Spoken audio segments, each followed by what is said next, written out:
अद हिन वक्त अदा लीमो भी अस्पताल में आहे, अदा हाशू भी होश में आहे। इन करे मां चवां थी त तू मीर के चो त शादी जी तारीख जल्द खां जल्द रखे। मां नथी चाहियां त शादी में को मसलो थे। खणी जो मां मीर सां मिला, पर हो को न को बहानो करे नटाए वेंदो। पर जे तूं वञी उनजे मथां ज़ोर रखंदीअ न, तूं उनखे मञाए वेंदीअ। अदी पंहिंजी शादी जी ॻाल्हि मीर सां करण में मूंखे शर्म महसूस थिए थो।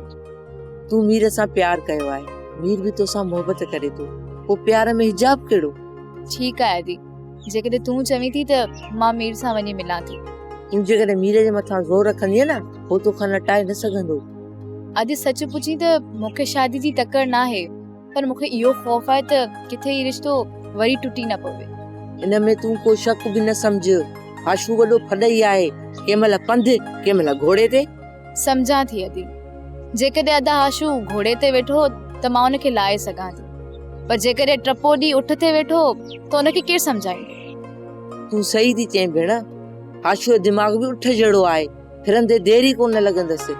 मां अॼु शाम ई वञी मीर ऐं सुहिणी सां मिलां थी। ख़ुदा कंदो त मीर राज़ी थी वेंदो। खैरन सां तुंहिंजी शादी थी वञे त मां भी को सुकून जो साह खणां, रखां हाशू ऐं लीमे जे पेरनि ते हथ, त नैना जी का सार संभाल लहनि। इन ज़ालिम नवाब खान खे मिंट मेड़ करे नैना खे उनजी संभे मां आज़ाद कराए। सोप सीरियल तकरार तमाम एपिसोड ॾिसो हाणे HD क्वालिटी में। विजिट कयो असांजो YouTube channel Sindh TV HD drama.